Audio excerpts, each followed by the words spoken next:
The People's Democratic Party (PDP) has warned that the economic situation of Nigeria is getting to a point that could trigger a nationwide agitation that might be worse than the October 2020 EndSARS. The PDP, in a statement by its National Publicity Secretary, Debo Olunguagba, on Sunday, March 20, said the comment by the presidency that heavens will not fall because of fuel scarcity was like daring Nigerians to do their worst. While berating President Muhammadu Buhari for allegedly failing to take action over the lingering fuel crisis in the country, he cautioned governments that there is a limit to what the citizens can bear under an administration that is arrogant and insensitive to their plight. Is it not an unpardonable dereliction of duty that while the nation is in turmoil and agonizing under a collapsed national grid, protracted fuel crisis, distressed aviation sector, plummeting currency, crippled production and commercial activities, President Buhari remains aloof and absent as always? The failure by President Buhari, who also doubles as the Minister of Petroleum Resources, to take immediate action, other than the snobbish stance by his presidency that heavens will not fall because of fuel scarcity, amounts to daring Nigerians to do their worst. It is often said when a government abdicates its responsibility to the citizens, at whose pleasure it should serve, then that government is complicit in the suffering of its people and a beneficiary of their woes.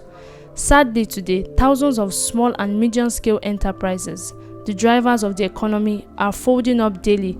Industries are relocated to neighboring countries, universities are on strike, the aviation sector is on the brink of collapse, our railway is stirring to the halt due to lack of diesel, police are threatening to go on strike, insecurity is on the rise due to the collapse of the informal economic sector. Yet, Mr. President had time to holiday in England. If President Buhari could personally communicate on issues that concern his fizzling party, the APC, while in England, it is inconceivable that he failed and neglected, as always, to attend to life discounting experiences and pains encountered by Nigerians daily by the thoughtless and inhumane policies of his government. President Buhari needs to be reminded of his duty to Nigerians, to in the least show some empathy, competence and concern as our country rapidly drifts to a looming precipice. The frustration in the country is already degenerating into a nationwide restiveness that may result to the breakdown of law and order if allowed to fester. With petrol now selling between 400 naira to 500 naira per litre, diesel at 800 naira per litre, kerosene at over 750 naira, and aviation fuel at 670 naira per litre, millions of businesses, employment, and source of livelihood have collapsed in both urban and rural areas, resulting in acute hardship and widespread social tension across the country. Our party fears that the situation is getting to a boiling point and can trigger a nationwide agitation that might be worse than the October 2020 EndSARS if not addressed immediately. President Buhari must take responsibility.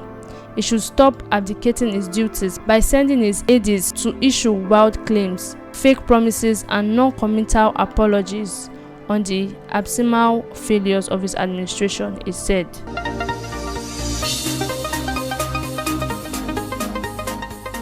The Unified Northern Nigerian Youth Forum (UNNYF) has described the central bank governor Godwin Emefiele as an economist whose policies have rejuvenated the economy of Nigeria. The Director General of the group, Ibrahim Bator, who called on Nigerians to support the aspiration of the CBN governor as the next president of Nigeria in Minna on Sunday after a solidarity walk, said it is for unity, economic and political progress of the country. Bator stated that for fairness and equity, it is only fair to support Igbo presidency come 2023. For fairness and equity and justice, the fair thing to do as Nigerians is to support Igbo presidency. He called on Northerners to rally support for the CBN governor considering his efforts at rejuvenating the country's economy. Emefiele has proved his worth, and I urge Northerners and Nigerians to rally around him considering his policies that have rejuvenated the nation's economy, especially in the agricultural sector, now contributing tremendously to the GDP.